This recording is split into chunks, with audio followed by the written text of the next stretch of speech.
Okay, so you want to remember all of the methods that Eric was talking about because this is actually the same subject pool. So I'm going to talk a bit about things that are different between my sample and his, but for the most part, the entire study design, the amazing treatment team that he represented, this all represents the same study that was run by Barbara Stanley and her team through Columbia looking at treatment change.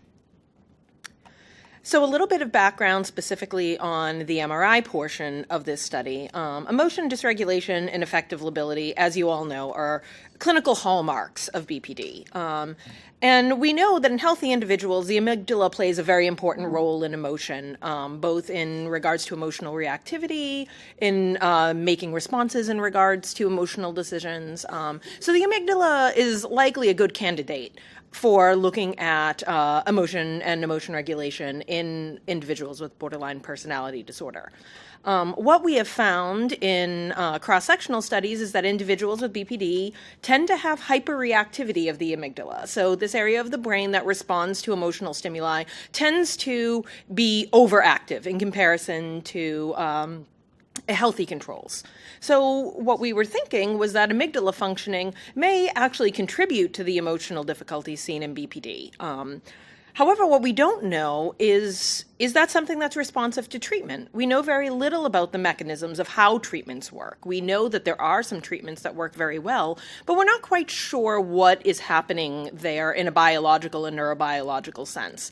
So we were curious in this study to see if changes in neurofunctioning, particularly in the amygdala, underlie treatment response.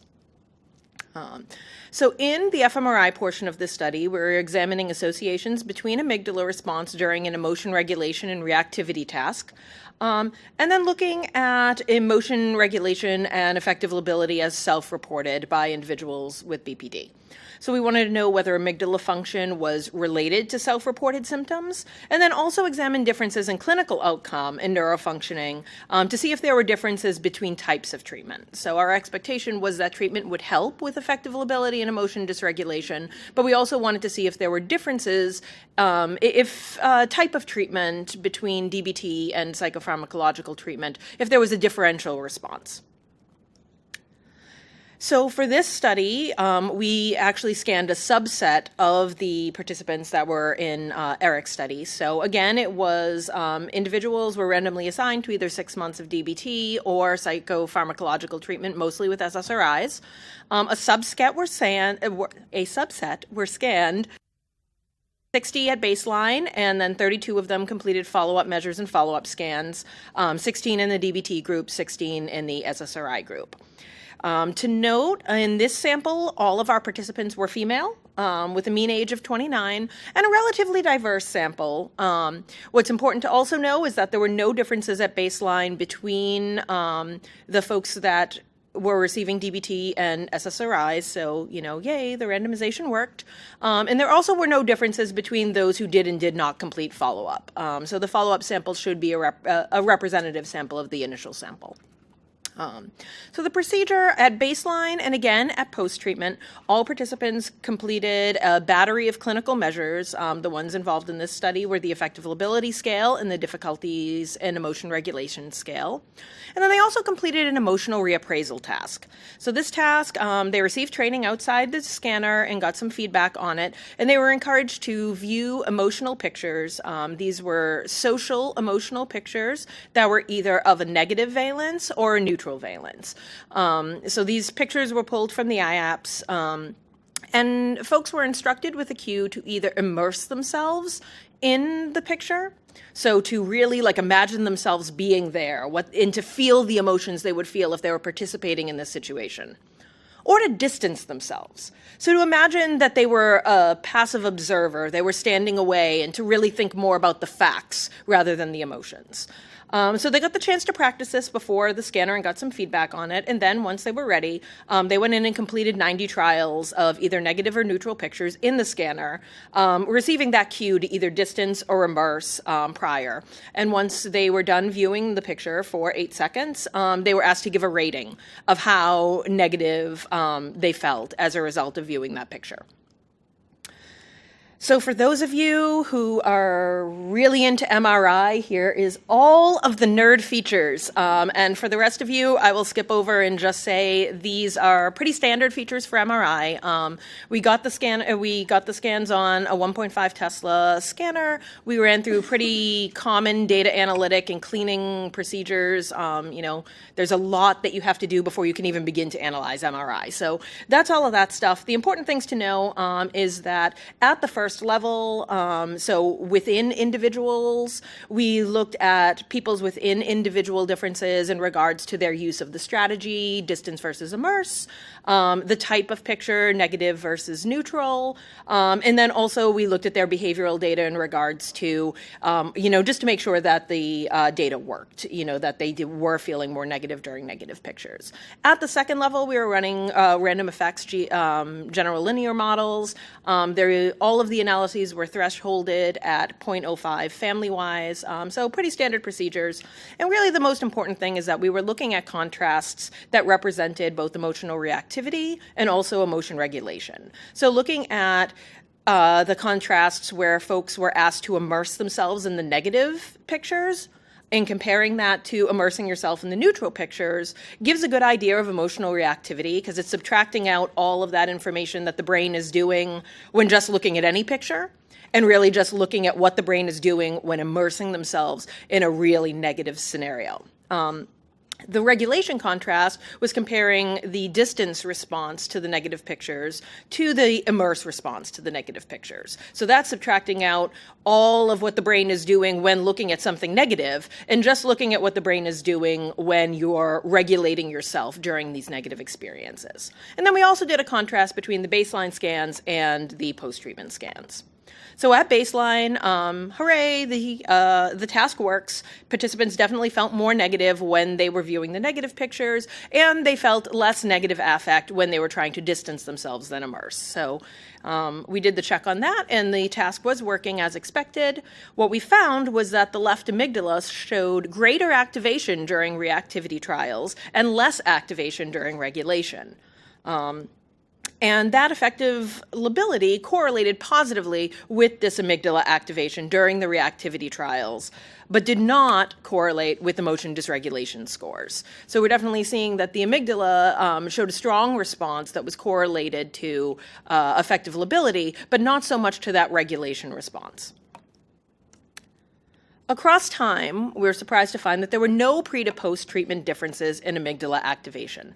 So this doesn't mean that the brain was not doing anything at post-treatment. It was just doing a very similar thing in regards to this task, both pre and post-treatment. And this held true when looking at the whole group, when looking at treatment responders versus non-responders, and also looking at both folks in the DBT and the medication management group. So it does not appear that amygdala response is particularly responsive to treatment. We can say that because we know that treatment actually was very successful in regards to clinical response. So affective lability and emotion dysregulation decreased significantly from pre to post treatment. We found that affective lability decreased equally in the DBT and medication management groups, but as Eric mentioned, the DBT group made greater gains in regards to some other clinical variables, such as suicide-related behavior and emotion dysregulation. So what does that mean? We know these folks definitely got better. It may be that treatment is not necessarily targeting reactivity in and of itself. Likely, amygdala hyperreactivity is a contributor to intense emotional response, but that sort of response may not be what's changing as a result of treatment.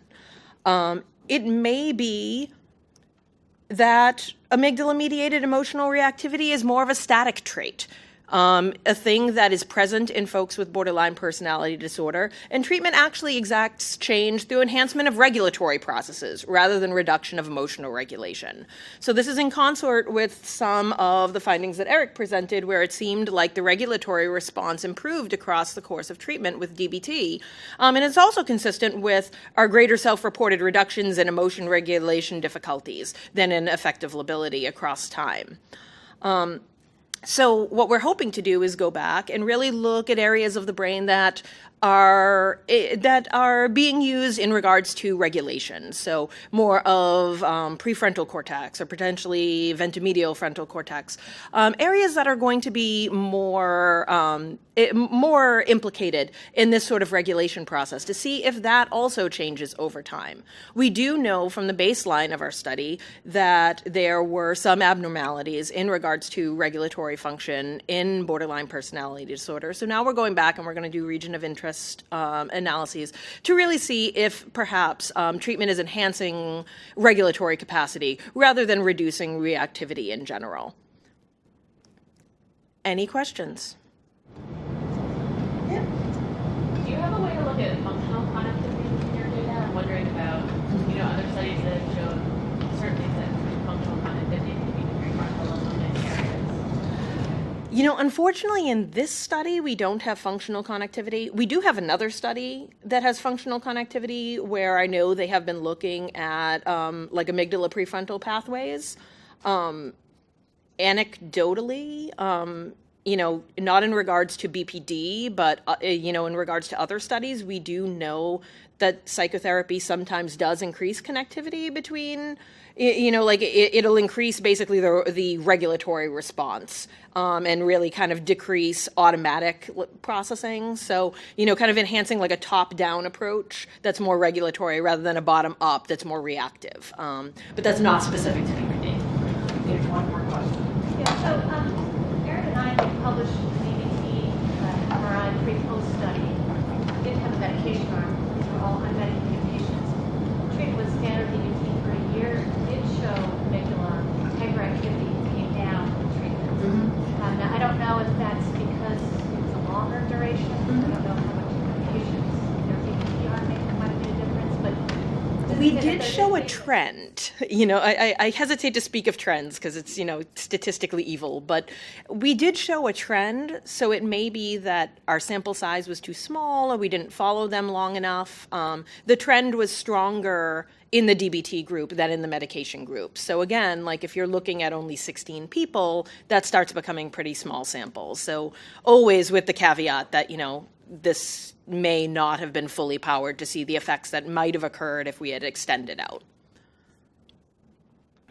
Thanks.